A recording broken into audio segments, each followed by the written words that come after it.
Assalamualaikum warahmatullahi wabarakatuh. Apa kabar anak-anak ibu yang ada di rumah?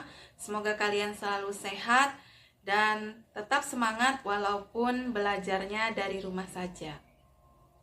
Jangan lupa untuk berdoa terlebih dulu sebelum memulai pembelajaran kita. Nah, sekarang langsung saja kita mulai pembelajaran pada hari ini. Hari ini kita akan mempelajari tentang struktur dan kebahasaan cerita imajinasi. Kompetensi dasarnya 3.3 menelaah struktur dan kebahasaan teks narasi atau cerita imajinasi yang dibaca dan didengar. Adapun tujuan pembelajarannya adalah yang pertama, mampu menelaah struktur cerita imajinasi, yang kedua, mampu memahami kebahasaan cerita imajinasi, dan yang ketiga, mampu menguraikan ciri bagian-bagian struktur cerita imajinasi. Kita langsung pada struktur cerita imajinasi. Cerita imajinasi memiliki 3 struktur. Yang pertama, orientasi. Orientasi merupakan bagian untuk mengenalkan tempat, waktu peristiwa, atau para tokoh dalam cerita. Kemudian struktur yang kedua adalah komplikasi.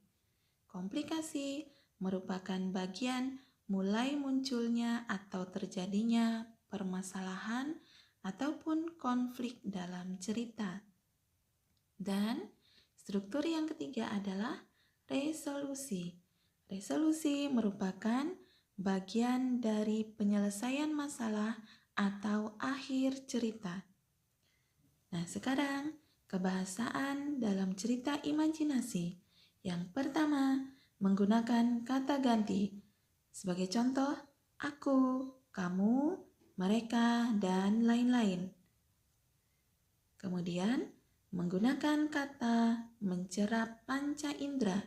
Sebagai contoh ada kalimat, rumahku sangat berantakan. Maka panca indera yang dapat mencerap adalah penglihatan, karena bisa melihat rumah yang berantakan. Selanjutnya, menggunakan kata kias. Kata kias itu merupakan kata yang memiliki makna tidak sebenarnya atau tersembunyi. Sebagai contoh, buah tangan bukan berarti buah dan tangan, melainkan maknanya adalah oleh-oleh. Selanjutnya adalah menggunakan kata sambung penanda urutan waktu. Sebagai contoh, setelah itu, kemudian, sebelum, dan lain-lain. Selanjutnya ada menggunakan kata atau ungkapan keterkejutan. Biasanya menggunakan kata tanpa diduga atau tiba-tiba.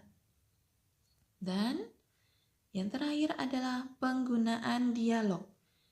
Sebagai contoh, ada kalimat berhenti, teriak Loli. Nah, kata berhenti di sini disebut sebagai dialog.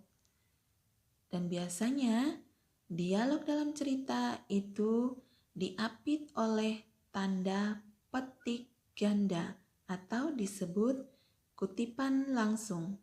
Demikian pembelajaran kita pada hari ini. Ibu akhiri. Wassalamualaikum warahmatullahi wabarakatuh.